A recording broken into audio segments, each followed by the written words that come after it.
All right, hybridization, take three. Here's our objective.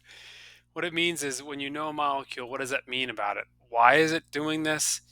And what does it mean about its molecules, bond angles, and geometry? We got this. No problem. All right. So the theory that, and I wanted to center this, gosh darn it. Basically, the orbitals overlap. It makes sense. Like you give me some of yours, I'll give you some of mine. Always start with a simple case, hydrogen gas. All right, here's its electron configuration. For both atoms, you can see they're each lacking one electron in their valence shell. Well, here's what their actual orbital diagrams, their 1s orbitals look like. You can see there's a space there. They overlap, boom, shakalaka. They've bonded. The valence bond theory works. All right, let's look at a more complicated hydrogen disulfide or dihydrogen sulfide. Here's the electric configurations of their valence shells. You can see that sulfur's got two empty spots.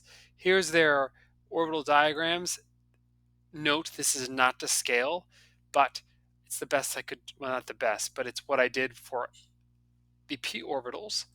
And they overlap, and there you go. Boom shakalaka, each atom has a full outer shell. Now, well, let's look at methane. Here's carbon's outer energy level. It needs 4 electrons to make it happy. And here's hydrogens. Each needs 1. Boom, boom. Now, this is where it gets a little interesting. What's going to happen? Are they both going to go there? And the p orbitals are on the x, y, and z axis. But if you look at the molecule, it doesn't look like it.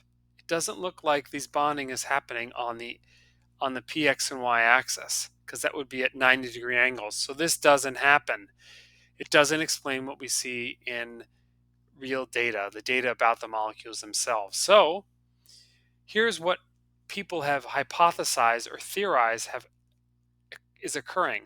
You've got these 4 orbitals, they morph into these new 4 orbitals, these wicked awesome sp3 orbitals. These images come from the textbook by Tro, T-R-O, and here's what the orbitals look like all together when they're superimposed, and you can see that this is modeling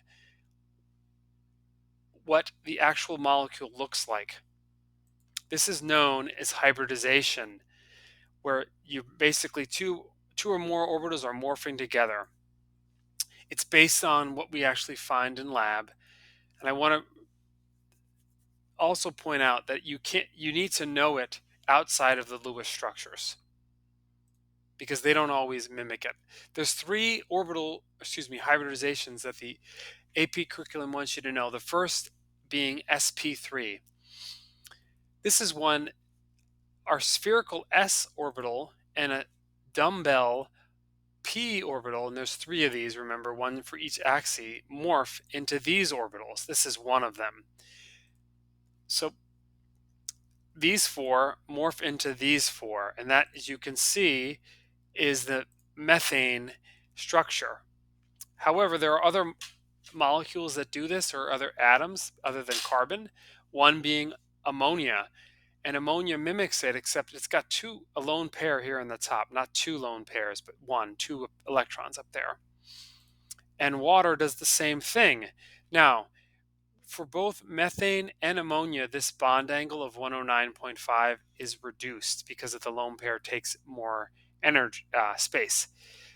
Now, if you look at these 3 molecules together, you can see that they do have a similar structure. All right. Here's where the Lewis structures fail. If you look at this, it does not mimic this bent structure or this sp3 hybridization at all. It looks kind of linear. And if you look at all of them, they don't tell you it either. I can't believe I didn't line this in purple. I'm so ashamed. So you've got to go with your knowledge of the hybridization and what's going on. The second type of hybridization is sp2. This is where 2 p orbitals and an s orbital combine or morph into these 3 orbitals. Some really awesome molecules do this. Probably the coolest is benzene. The aromatic ring of carbon is a classic example. Another such example is ethene, where you've got a carbon double bonded. So when carbon's double bonding, it's doing an sp2 hybridization. Here is it face on or head on. That you can see with both of these molecules, it's a linear or planar, not linear, sorry, but it's a planar structure where all the elements around the sp2 hybridized atom are in one plane. All right. Now, if you know your stuff, you would draw the Lewis structure so that such that it models this structure. However, this is also correct. So it doesn't. This is okay to draw it like this, but the better example is that. All right.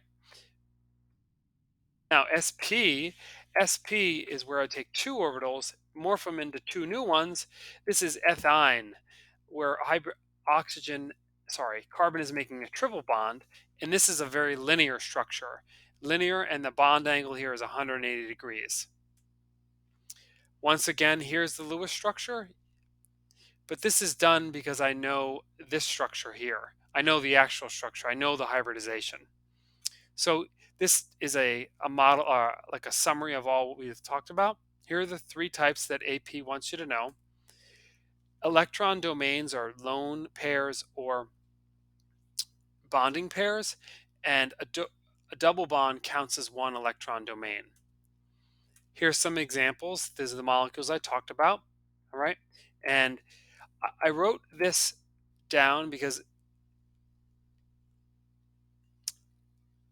anytime you have a carbon making a double bond, anytime you have a carbon making four single bonds, it would be this hybridization. The same thing with triple bond. And here are the bond angles.